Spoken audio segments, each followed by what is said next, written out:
that sign represents their last moment on this earth.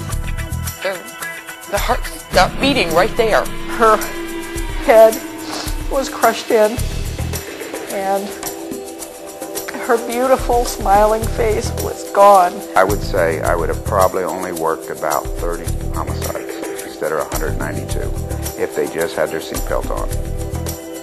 Marker Memories, Part 1. A journey to understanding. Every year, nearly 50,000 people are killed in traffic crashes on America's highways. Often, a memorial marker is placed at the crash site. You have probably seen them, but likely do not pay them much attention. They can be found on city streets, interstate highways, even two-lane country roads. This is a story of how one family learned the special meaning of these roadside memorials through the eyes, the heart, and the soul of their young daughter.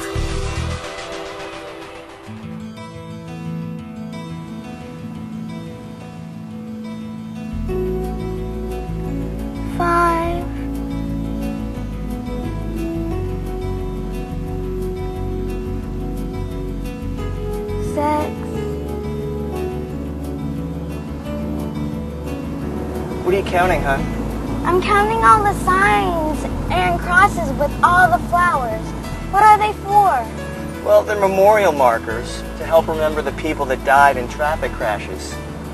Mommy, why did they die? Well, sometimes drivers aren't paying attention to where they're going or they're speeding.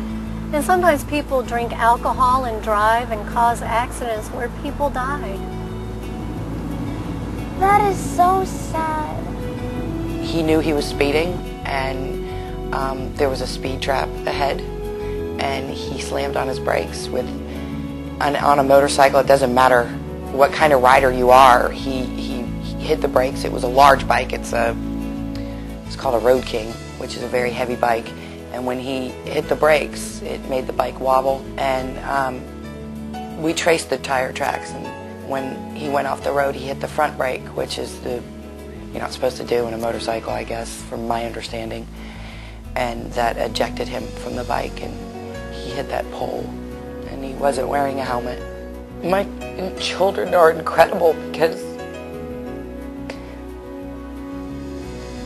I thought that they wouldn't be able to be happy again, but they're doing well. I mean, they have really sad times, and they miss him every day.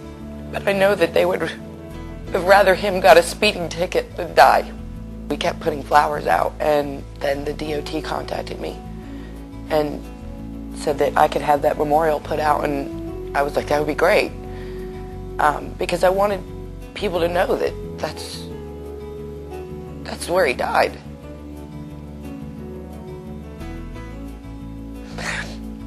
I was going to tell you this before, that when you pass one of those signs now, like I said before, that you don't think about what it is until it happens, or you know somebody that it happened to.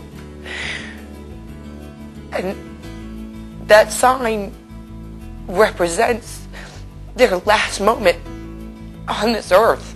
I did not want anybody driving by there and not knowing what it was, because maybe they don't know what that sign means. But it would be nice if they did, that I didn't have to put all the flowers out there for them to know that that's what that was. She was on her way to spend the day with me, and just about a block from the house, she was at a stoplight, and a car that was, I guess, speeding and not paying attention. The driver was reaching for a cell phone and didn't see her sitting at the stoplight, and struck her. She was killed, we hope, instantly. I got to the hospital and Mom just said she's gone. And I didn't understand what that meant really, because she's your grandma. She's not supposed to go anywhere. People don't mean to kill people on the road. No one wakes up in the morning and says, let me see what 67-year-old world-traveling golfing grandmother I can kill today. They don't do that. But they forget that they're driving a deadly machine. and that unless they are 100% alert, they can take another person's life in just an instant. I mean, in quicker than you can say, oh, my cell phone's ringing. You're sitting on thousands of pounds of ammunition, if you will, that can explode at any moment because you're not paying attention. Everyone around you on the road assumes that you're being as responsible as they are being, and you owe to them that responsibility. When you're given the privilege of driving a car, you take with it the responsibility of all the lives around you on the road. And it's a very grave responsibility. It's a very serious one, not to be taken lightly. To this day, I can't believe she's gone. And I remember when I can't believe she's gone, I think of the memory of seeing her. I wouldn't have known it was her if they hadn't taken me to that room, except that I recognized the jewelry on her hands. But her head was crushed in, and her beautiful smiling face was gone.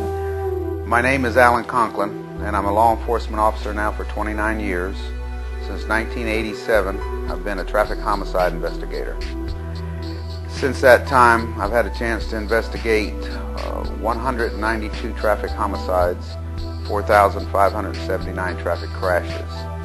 As part of some of my duties in the homicide investigation, not only do I reconstruct the crash, and I'm at the scene with the victims and the disarray that's going on, is I have to also notify family members or the next of kin of the death. What words am I going to use? Am I going to tell them that their son or daughter has been expired in a traffic crash, or expired to the injuries, that they died in a traffic crash? I'm trying to think of what is the easiest words to tell someone.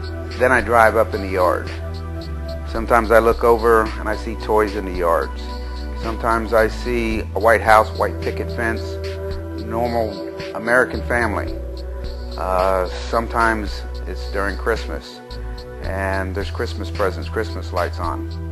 And I'm just going through my mind, what actually do I tell these people to make it easier? One thing that I do know is that I try to do it in the most professional manner that I can, because for the rest of these people's life, they will remember being notified by a police officer that their loved one has been killed.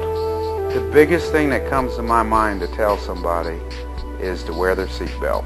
Out of 192 crashes, some of them, they're going to perish anyway.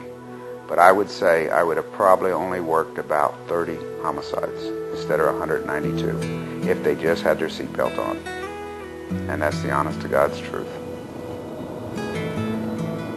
7, 8.